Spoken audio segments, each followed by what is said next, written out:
Hello. So I'm here to talk not about technology, but about community and what could happen when you marry technology and community and give kids the chance to give us the ideas. It's unlimited.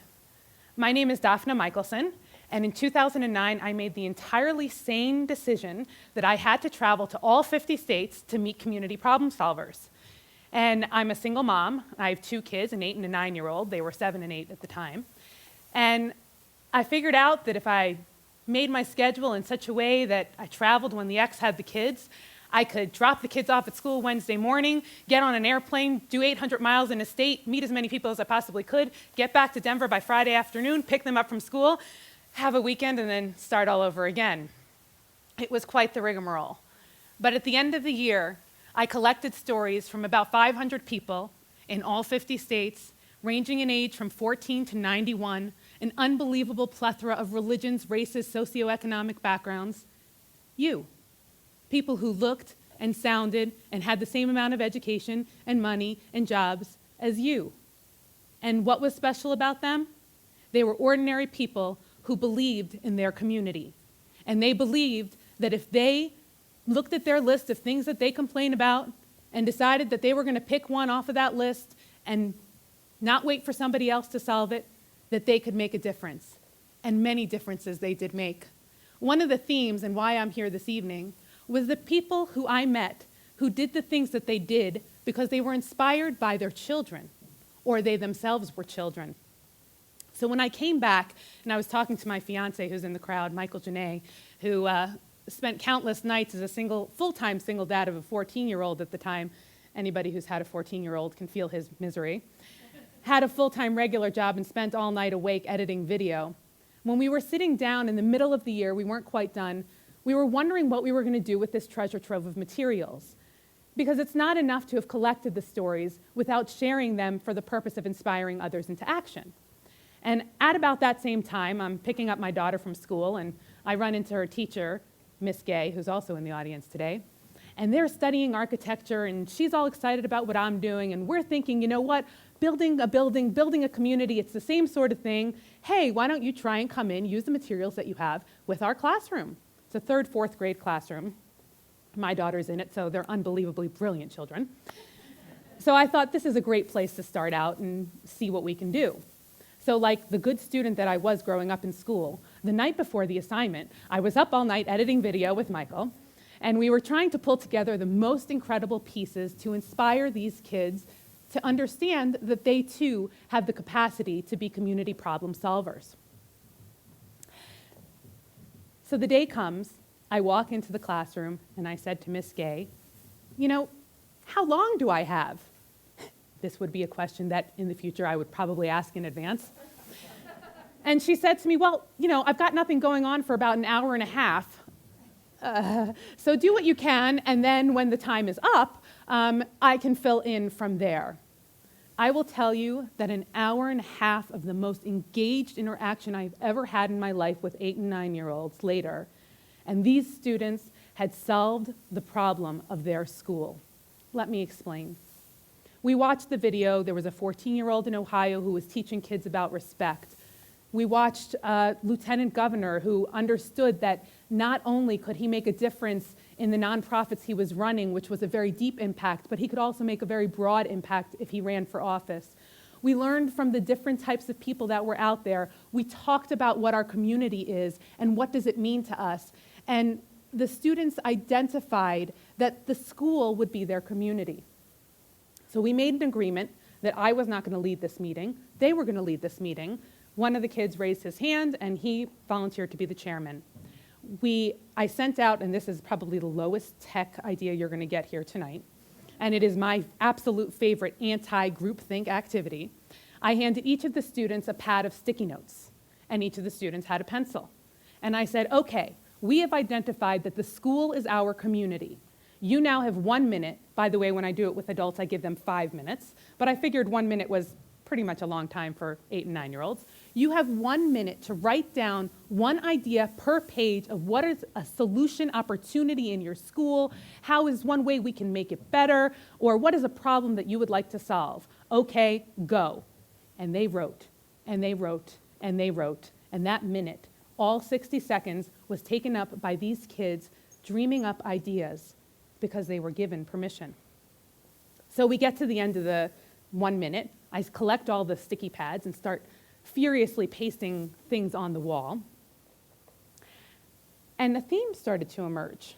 It wasn't that they hated the macaroni and cheese, which they do.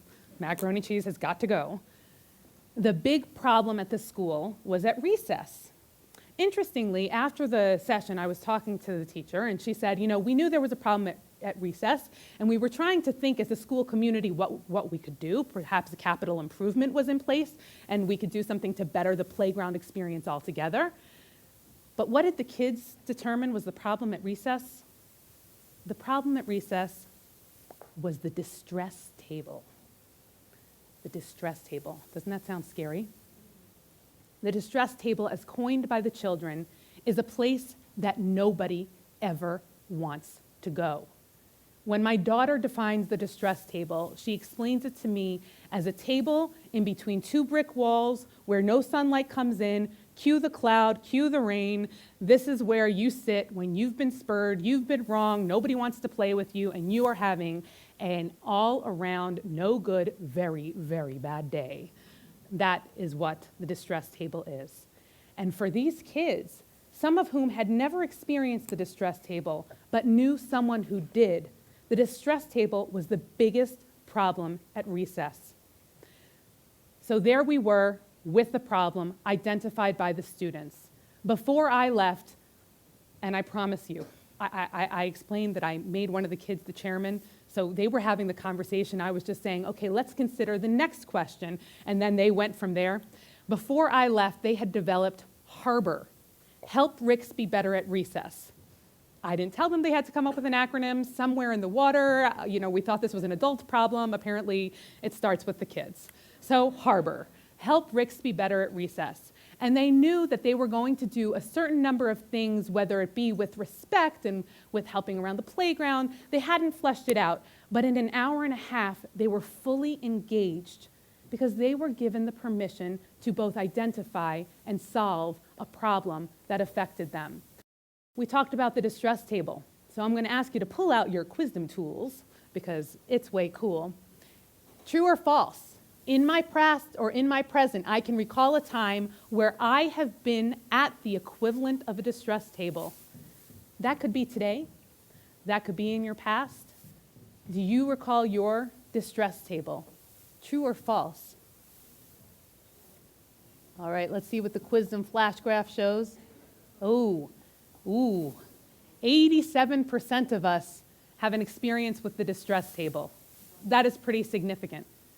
So you can understand when you think about this distress table that you've experienced, why it was such an issue for the kids. But why do you know about the distress table? Because it's part of your community somewhere. I'd like to cue the video, please. Hi, I'm Dafna Michaelson, and I'm going to tell you my kids should be problem solvers. We're the ones that aren't only at recess. We're like taking care of the whole the whole school to help respect. Well, we're putting up posters around the school. Haley and Claire made a poster that says, "Have you done something nice today?" or stuff, and it has all these things that start with R. It doesn't matter if the person on your team's really bad, and it doesn't matter if you lose. It just matters that you're a good sport and that you're really kind and you respect other people. Kids are better at problem solving all these things, and because things during recess, the teachers are just sitting at a table and talking. Kids are the ones that experience these difficulties, and kids are the ones that know the answers to the questions. Announced it to most of the school. I'm really sad we didn't announce it to every school because they're the ones that leave the trash on the ground and don't pick up after themselves. I felt like my class was just lending a helping hand to the school. If you want to become a problem solver, just do it and just do what you think is best. And if the students in your classroom want to solve this and want to solve a problem, and they think it's really important, you should let them do it. Thank you for listening. Now get out there. My progeny, ladies and gentlemen. I've always found that if you're going to develop lessons plans, it's good to grow your own crop of test subjects. So I'm growing my own crop of test subjects, and we'll use as many of these lessons plans on them as we can. But what really spoke to me when I walked out of 6 months later, I was invited back to the school. Whenever there was an opportunity, their teacher gave them time to work on and develop what it was that they were going to do to solve the problem at school. And what they ended up with was 3 committees: the Reviving Respect Committee, the Playground Rovers Friend Finders Committee. Yes, very important group, walking around that huge playground and making sure nobody's left out. And the same group that came up with the name Harbor will be known forever as having changed the name of the distress table to the mock table. Make happy kids. They've changed forever the future of that school. They've written for permission to paint it bright orange. They've gotten a tub together that people are going to donate toys and books and games, and volunteers will sit at that table so it is no longer a lonely, scary, awful place to be. Capital improvement needed? $19. Big slide? I don't even want to know. So here's the thing. Kids can solve the problems. You have access to the kids. All you need to do is talk to them, listen to them, elevate them up to the role. But in order to do that, you need to be a community problem solver yourself. So for a second, think to yourself, can you cue the next Quizem slide, please? Think to yourself, what is your community? Okay, so the top one, I have a list of things in my community, however I define it, that I complain about. Do you, as you think about your community, have a list of things that you complain about? Let's be honest, people. This is a come to whomever you worship moment. And be honest, do you have a community, and in that community, do you have a list of problems that you complain about it? Your definition of community. Let's see the results, shall we? 71 say true to 10 false. I'm impressed with the 13 false that they have nothing to complain about. We're up to 86 that say they're true, 102. I love it. That's accuracy, people. You have things that you complain about in your community.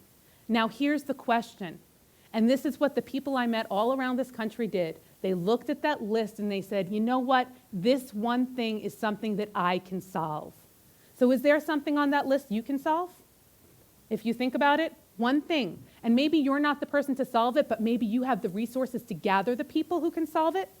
You don't have to be the ringleader. You can be the corraller of people to solve that problem. True or false, and then we're going to see if it's really true or false. I'm willing to take action on one of these things.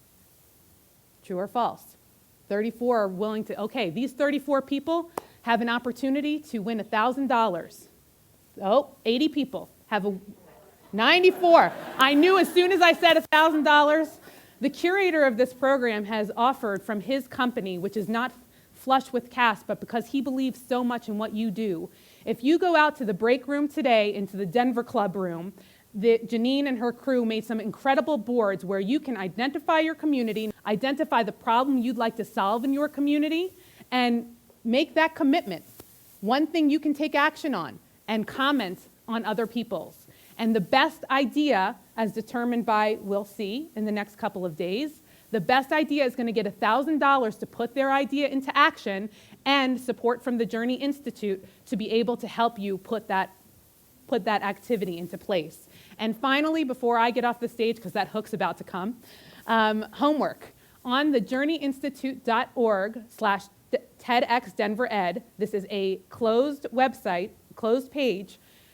We want you to tell us about the solution you put into place and how you're going to inspire your students through it. And we will be available to help you put any type of solution you'd like to into place. So please communicate with us. Let us know what you're going to do. And as my daughter said, go out there and get them. Thanks so much. Have a great night.